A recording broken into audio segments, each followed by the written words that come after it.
Hindenburg की report जब भी आती है भूचाल लाती है। एक बार फिर से हिंडनबर्ग रिसर्च ने तहलका मचा दिया है। इस बार निशाने पर है सेबी की चेयरपर्सन माधवी बुच और उनके पति धवल बुच।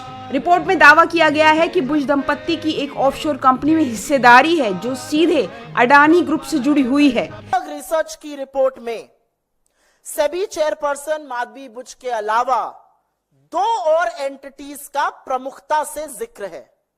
एक है अगोरा और दूसरा ब्लैकस्टोन। ये दोनों अहम किरदार हैं, नाम याद रखिएगा, अगोरा एंड ब्लैकस्टोन। इस रिपोर्ट के अनुसार अप्रैल 2017 से लेकर मार्च 2022 सेबी प्रमुख बनने के टाइम तक माधवी बुच तब सेबी में होल टाइम मेंबर थी और उनके पास तब एक ऑफशोर सिंगापुरी कंसल्टिंग फर्म में 100% हिस्सेदारी थी।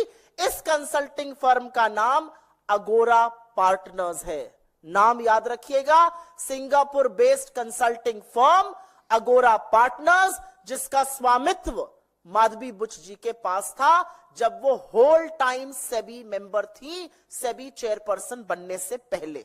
माधवी बुच ने इन आरोपों को सिरे से खारिज करते हुए इन्हें निराधार बताया है। उन्होंने कहा कि उनका और उनके पति का जीवन एक खुली किताब की तरह है और वो सभी फाइनेंशियल रिकॉर्ड सार्वजनिक करने को तैयार हैं। Madam Madhavipuri, in 2015, you had invested into this very FPI that you now claim that you have no idea about the ultimate ownership. In 2018, you had personally corresponded with this particular fund on your own, in your own personal capacity. When the inquiry report started in 23-24, should you not have disclosed this? Should you not have recused yourself? Hindenburg ने आरोप लगाया है कि बुच परिवार की Mauritius स्थित company global dynamic opportunities fund में विनोद अडानी ने भारी निवेश किया, जिसका इस्तेमाल अडानी ग्रुप के शेयरों की कीमत बढ़ाने के लिए किया गया था।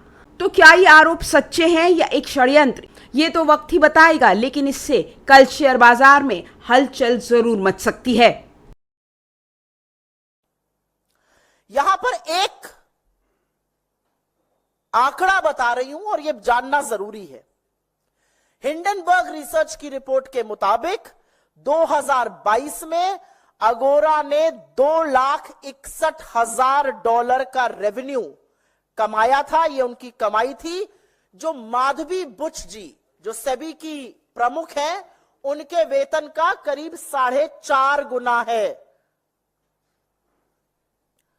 अगोरा की बात हो गई। अगोरा एक कंसल्टिंग फर्म था, वो कंसल्टिंग का बिजनेस करते हैं, उसमें माधवीपुरी बुच जी का स्वामित्व था। पति को ट्रांसफर हुआ, 4.5 गुना उनका रेवेन्यू, $2,61,000 सिर्फ 2022